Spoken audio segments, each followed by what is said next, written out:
할렐루야. 우리 앞뒤 좌우에 계신 분들과 함께 인사하겠습니다. 이렇게 인사합니다. 은혜와 평강이 넘칠지어다. 아멘. 또 우리만의 인사가 있죠. 사랑하고 축복합니다. 예.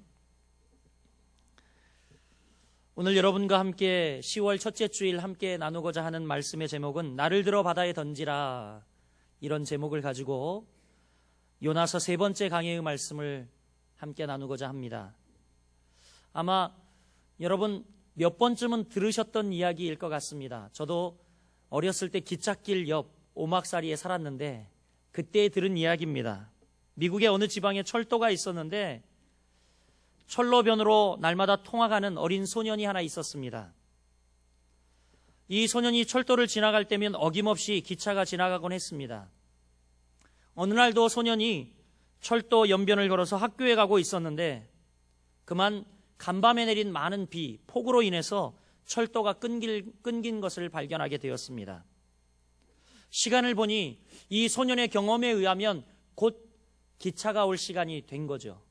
이 소년은 고민을 합니다. 어떡하지? 기차를 멈추게 할 방법이 생각했으나 잘 떠오르지 않습니다. 그러다가 다급해진 소년은 자기의 흰 옷 셔츠를 벗고 그리고 가방에서 작은 칼을 꺼내어서 자기의 넓적다리 동맥을 찔러서 흰 티셔츠를 피로 물들입니다. 빨간 깃발이 되었지요. 그리고 저 멀리 기적 소리가 들리고 기차가 오는 소리를 듣고 이 소년은 일어나 기차를 향하여 힘껏 자기의 웃옷을 흔들기 시작합니다. 그리고 기차에 들리지 않을 것 뻔히 알지만 흔들며 소리를 지르죠. 스톱! 스톱! 멈추라는 겁니다.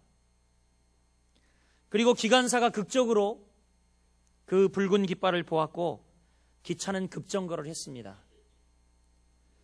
이제 기관차가 멎었고 기관사가 내려다보니 이 소년 뒤에 철로가 끊겨 있는 거죠. 이 소년은 바로 자기를 희생해 많은 생명을 구원했습니다. 이 소년은 주일학교 때부터 들은 말에 미랄의 교훈을 실천한 것입니다. 마태복음 16장 25절에 보면 이런 말씀이 있죠. 한 알의 미랄이 땅에 떨어져 죽지 아니하면 한 알 그대로 있고 죽으면 많은 열매를 맺느니라. 누구든지 제 목숨을 구원코자 하면 잃을 것이요 누구든지 나를 위하여 제 목숨을 잃으면 찾으리라. 이 교훈을 소년은 기억했던 것입니다. 사랑하는 여러분, 오늘 이 시대, 우리가 이 시대를 살아가며 가장 부족한 정신이 있다면 그건 무엇이겠습니까? 저는 그렇게 생각합니다. 책임 정신 혹은 나 버림 정신이 부족하다고 생각이 되어집니다. 나 자신을 절대 놓지 않죠. 버리지 않죠. 꾹 움켜잡죠. 아무도 모든 일에 책임지려 하지 않습니다. 모두가 우리는 손가락을 가리키며 다 당신 때문이라고 이야기를 하지 저마다 다 내 탓입니다. 이렇게 이야기하는 분들은 없는 것 같습니다. 정말 모두가 잘났고 다 위대합니다. 오늘 성경 본문에도 그러한 한 인물이 등장하고 있습니다. 바로 요나라고 하는 선지자. 그는 이제 하나님의 사명을 받은 선지자로 사명의 길을 가야 했지만 중단하고 지금 뱀이창 깊은 곳에 내려가 깊은 잠에 빠졌는데 이 폭풍의 연유가 자기 때문인 줄 모르고 잠들어 있습니다.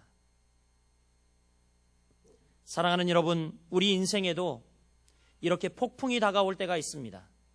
그때에 우리는 이 인생의 폭풍을 어떻게 해결할까? 오늘 이 요나 선지자를 통해서 우리는 본문을 통해 발견되어지는 진리가 있습니다. 그것은 첫 번째, 우리 잘못을 시인하고 책임지자라는 것입니다. 바로 회개를 이야기합니다. 어떻게 해야 우리 인생의 폭풍이 여러분 줄어들까요? 잦아들까요? 그것은 우리의 잘못을 시인하고 책임지는 겁니다. 회개하는 겁니다. 네, 한번 따라해 봅시다.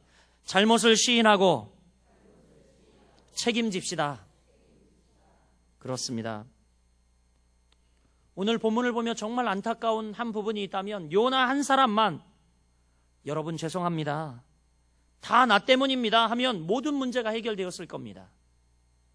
풍랑도 잔잔해질 것이고, 그리고 또 아우성치며 살고자 자기의 값진 물건을 저 바다에 던지는 일도 없었을 것입니다. 그런데 요나는 책임질 줄 모릅니다. 여러분, 요나에게 지금 닥쳐온 이 음성은 지난주에 말씀드렸지만 하나님의 음성 아니었습니까? 요나야, 요나야, 이것은 너 때문이다. 일어나라. 왜 도망가느냐? 사명의 길로 가야 한다라는 하나님의 음성이었습니다. 사공들이 위에서 살고자 아우성치는 소리도 하나님의 음성이었습니다. 요나야, 이거 다 너 때문이다. 회개해라. 다시 돌이켜라. 그리고 급기야 배 밑창에 잠들어 있는 요나를 발견한 선장의 책망. 자는 자여 어찌함이냐 라고 이야기했던 이 선장의 음성도 누구의 음성이었습니까? 하나님의 음성이었습니다. 그러나 요나는 깨닫지 못하고 있습니다. 요나가 한마디만 했다면, 오 주님, 모든 것이 제 탓입니다. 제가 잘못했습니다. 우리 한번 해볼까요? 오 주님, 제가 잘못했습니다. 제 탓입니다. 아멘. 다 그랬다면 해결되었을 텐데. 사랑하는 거룩한 빛 성광교회 성도 여러분, 우리 책임질 줄 아는 성도들이 됩시다. 우리 옆 사람에게 아주 굳세게 손을 꽉 잡아 악수하면서 이렇게 인사합시다. 우리 책임질 줄 아는 성도가 됩시다. 아멘. 우리의 결의를 다집시다. 그것은 제 탓입니다. 제가 잘못했습니다. 이렇게 하면 교회와 가정은 잠잠해질 겁니다. 싸움과 갈등이 생기는 원인이 전부가 남 탓이라고 생각하기 때문입니다. 여러분, 손뼉도 어떻게 해요? 마주쳐야 소리가 납니다. 두 사람의 갈등 사이에는 언제나 이기심이라는 것이 작용하고 있기 때문입니다. 오늘 본문 6절에 보면 자는 자여 어찌미뇨 일어나서 내 하나님께 구하라. 선장이 이렇게 이야기합니다. 이때라도 요나가 영적인 잠을 깨고 일어났다면 문제가 해결됐죠. 이때라도 일어나서 하나님 아버지, 모두가 제 탓입니다. 제가 하나님의 사명을 저버렸습니다. 제가 다시 니느웨로 가서 하나님의 말씀을 전하겠습니다. 이 풍랑은 저 때문입니다. 저 때문입니다. 이렇게만 했다면 모든 문제는 해결됐을 겁니다. 그러나 요나가 입을 다물고 고집을 피웁니다. 애써 모른 채 하려고 합니다. 이제 배에 탄 사람들이 생각하기 시작하죠. 누군가 하늘의 노여움을 샀을 것이다. 그 원인을 밝혀야 한다. 그가 누구냐? 우리가 제비를 뽑자. 이 재앙이 누구 때문인지 우리가 확실히 알아 원인을 제거하자. 제비를 뽑기 시작했습니다. 제비가 여러분 누가 당했습니까? 요나가 덜컥 걸렸어요. 요나가요. 이쯤 되면 여러분 완전히 KO 직전 아닙니까? 완전히 항복해야 할 시점입니다. 지금 선원들이 묻고 있지 않습니까? 그런데도 회개하지 않습니다. 저는 이런 요나를 보면서 우리 인간이 강팍하기 시작하면 끝이 없겠구나 하는 생각을 해봅니다. 여러분, 인간의 고집 대단합니다. 그래서 인간의 고집을 뭐라고 하는 줄 아십니까? 똥고집 이렇게 하죠. 그렇지 않습니까? 대단해요, 대단해. 미련하기가 꼭 곰과 같습니다. 여러분, 지금 이 일을 당하고 있는 요나의 마음이 얼마나 불안하겠습니까? 한번 생각해 보세요. 자기가 타고 있는 배에 갑자기 풍랑이 몰아쳤죠. 그리고 막 와서 네 때문이야, 일어나라, 기도해라 막 이러죠. 그러다가 또 에라, 이 원인이 누군지 모르니까 한번 제비 뽑자. 제비 뽑을 때 어떨까요? 여러분, 심장이 쿵딱쿵딱 하고 있었을 거예요. 아니라 다를까 지가 딱 뽑힘을 당했어요. 그에게 평안이 있을 리가 있습니까? 불안하죠. 불안하기 짝이 없지요. 성도 여러분, 그렇습니다. 여러분 마음에 평안이 없고 기쁨이 없다. 10중 8구는요 지금 하나님 앞에서 고집을 피우고 있기 때문입니다. 내 자아가 펄펄 살았어. 하나님의 뜻대로 하지 아니하고 내 욕심이 펄펄 살아서 요나처럼 토해야 할 것을 토하지 않고 있기 때문에 마음이 평안치 않은 거예요. 요나처럼 회개치 않고 고집 피운다고 문제가 해결됩니까, 여러분? 돼요? 안 되죠. 안 됩니다. 절대 될 수가 없습니다. 오늘 여러분 11절 말씀을 보십시오. 문제가 해결됐습니까? 아니요. 바다는 점점 더 흉흉한지라 이렇게 이야기를 합니다. 현대어 성경에는 뭐라고 이야기하냐면 폭풍이 점점 더 무섭게 휘몰아쳤느니라 이렇게 이야기를 합니다. 문제가 해결 안 되죠. 왜요? 누가 지금 이 바다를 흔들고 계십니까, 여러분? 우리 하나님이시죠? 왜 하나님께서 지금 이 큰 바다를 흔들고 있습니까? 목적이 있어요. 목적. 그 목적이 뭡니까? 요나를 깨우기 위해서요. 요나를 깨우기 위해서. 요나가 항복하기를 지금 원하고 있습니다. 인간이 아무리 고집이 세다 해도 하나님의 끈질김에는 피할 데가 없습니다. 어떤 신학자는 우리 하나님을 사랑의 추격자다 이렇게 이야기를 하더라고요. 사랑의 추격자. 얼마나 적절한 표현인지 저는 이 표현을 들으면서 굉장히 은혜가 되었습니다. 우리 하나님은 자신의 뜻을 이룰 때까지 결코 포기하지 않으신다는 겁니다. 폭풍을 통해서, 선원들을 통해서, 선장을 통해서, 제비 뽑기를 통해서 이래도 안 들으면 하나님 그만둬 하실 법한데 하나님은 포기치 않으세요. 여러분, 이분이 바로 우리 하나님이시고 여러분의 하나님이시고 바로 나의 하나님임을 여러분 믿으시길 바랍니다. 저는 이 본문 말씀을 보면서 우리 하나님의 무한한 사랑을 발견합니다. 끝없는 사랑을 발견합니다. 한 인간이 얼마나 소중하길래 이렇게까지 끝까지 버리지 아니하시고 추적하고 계실까? 정말 우리 하나님은 사랑의 추적자구나. 그 하나님의 깊은 사랑에 머리를 숙일 수밖에 없었습니다. 바다가 점점 더 흉흉한지라 이쯤 되면 요나도 항복할 만한데 꿈쩍도 안 하고 있습니다. 모른 척합니다. 침묵만 지키고 있다가 이제 보다 못한 무리들이 입을 열었어요. 우리가 너를 어떻게 하여야 바다가 우리를 위해 잠잠해지겠느냐. 오히려 여러분 지켜보던 무리들이 깝깝하니까 오히려 옆에서 이야기합니까? 우리가 어떻게 할까 너에게 어떻게 이렇게 이야기를 하죠. 이것 또한 죄인을 부르시는 하나님의 음성인데 요나는 알지 못합니다. 지금이라도 회개하고 돌아서기를 촉구하고 있는 하나님의 음성인데 말이죠.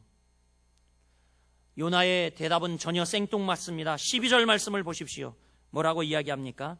그가 대답하되 나를 들어 바다에 던지라. 그리하면 바다가 너희를 위하여 잔잔하리라.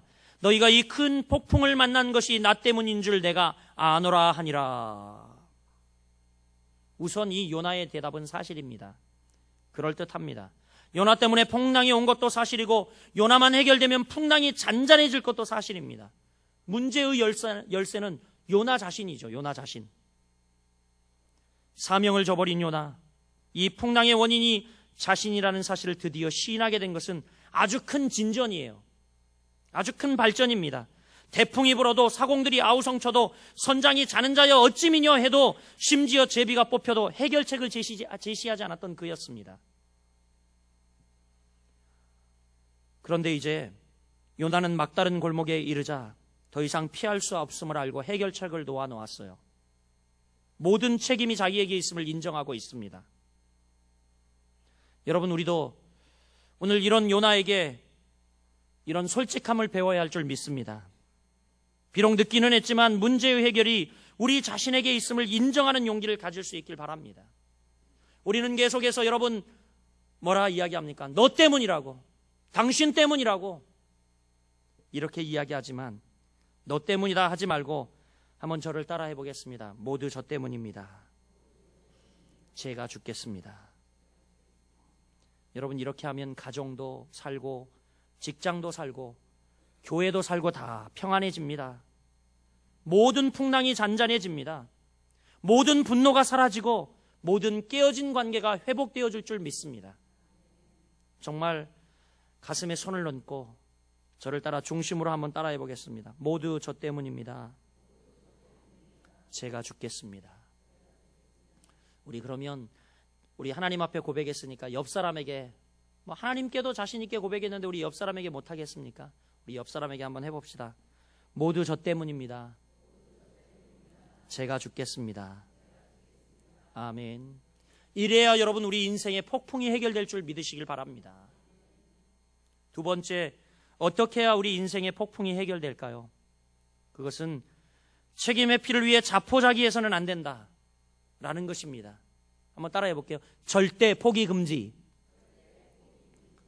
자포자기 하지 말라는 겁니다. 절대 포기하지 말라는 겁니다. 요나가 이렇게 이야기합니다. 나를 들어 바다에 던지라. 요나의 말을 다시 한번 잘 생각해 보면 여기에는 아주 무서운 자기 기만과 함정이 숨어 있습니다. 아마도 많은 성도님들이 나를 들어 바다에 던지라, 이 요나의 말에 감동하고 감탄했을 것입니다.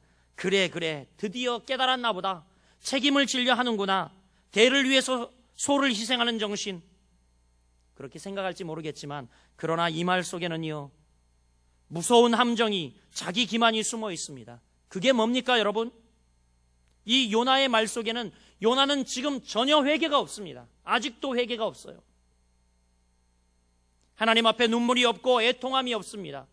이제 추후에 보겠지만 정말 그가 이 바다에 던져지고 물고기 뱃속에 삼키어지고 물고기 뱃속에 들어가 죽을 지경이 되었을 때야, 그때야 비로소 회개 기도가 나옵니다. 회개가 없어요. 눈물이 없어요. 애통함이 없어요. 그는 하나님 앞에 조금도 잘못을 시인하지 않고 있습니다. 니느웨로 가지 않고 다시스로 도망하는 자신에 대해 하나님 앞에 분명히 회개해야 했는데, 그게 바른 태도인데, 근데 요나는 뭐라고 이야기합니까? 분명히 하나님이여 지금이라도 용서해 주신다면 내가 니느웨로 가겠습니다. 눈물을 흘리며 회개를 했어야 바른 태도인데, 요나는 지금 나를 들어 바다에 던지라. 요사의 말로 이야기하면 뭔지 아십니까? 에라 죽어버리자. 내 한 사람 죽어버리면 되지 뭘 그러냐. 오늘날 여러분 많은 우리 기관에서 여러 일들이 있고 이럴 때 요즘 끄떡하면 한강에 뛰어들지 않습니까? 에라 나 하나 죽어버리면 되지. 이 이야기예요. 이 이야기. 판을 깨는 아주 극단적인 발언입니다. 고도의 책임 회피성 발언입니다. 하나님이 나 때문에 너희들을 괴롭힌다면 나 한 사람 죽어버리면 되지. 내 한 사람만 역사의 무대 속에 사라진다면 되지 않겠냐. 내가 사라져 주지. 빨리 나를 들어 바다에 던져라. 이것은 하나님 앞에 엄청난 도전이고 교만인 것입니다. 여러분 부모님들이 혹시 여러분을 책망할 때 혹시 그렇게 얘기해 본 적 없어요?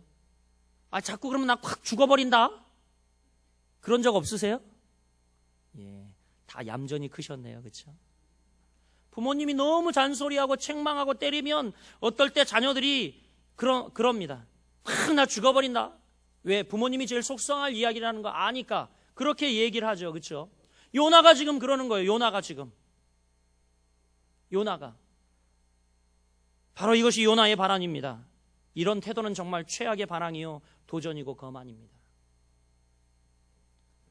저는요, 테니스를 잘하진 못하지만 좀 굉장히 이렇게 좋아합니다.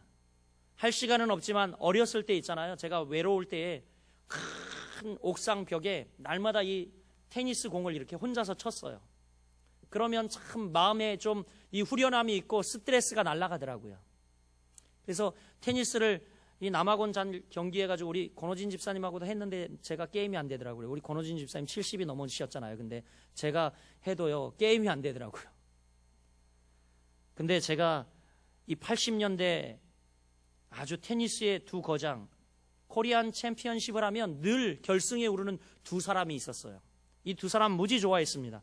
이름이 여러분도 아마 기억하실 건데 유진선이라고 하는 사람과 김봉수라고 하는 선수였습니다. 늘 쌍벽을 이뤄요. 쌍벽을. 어느 해인가 코리안 챔피언 결승전에 아주 중요한 순간에 심판이 유진선 선수에게 불리한 판정을 했습니다. 어떤 판정을 했냐면 분명히 유진선 선수는 공이 아웃라인 밖으로 선에 맞지 않았다는 겁니다. 근데 심판은 인이라고 선언을 했어요. 굉장히 중요한 스코어였는데 말이죠. 그래서 유진선 선수가 또 심판에게 안 되니까, 주심에게 안 되니까 선심에게 달려가서 분명히 안에 떨어지지 않았느냐, 선을 맞지 않았느냐, 분명히 막 이렇게 주장을 합니다. 그런데 심판은 아웃 선언을 하죠.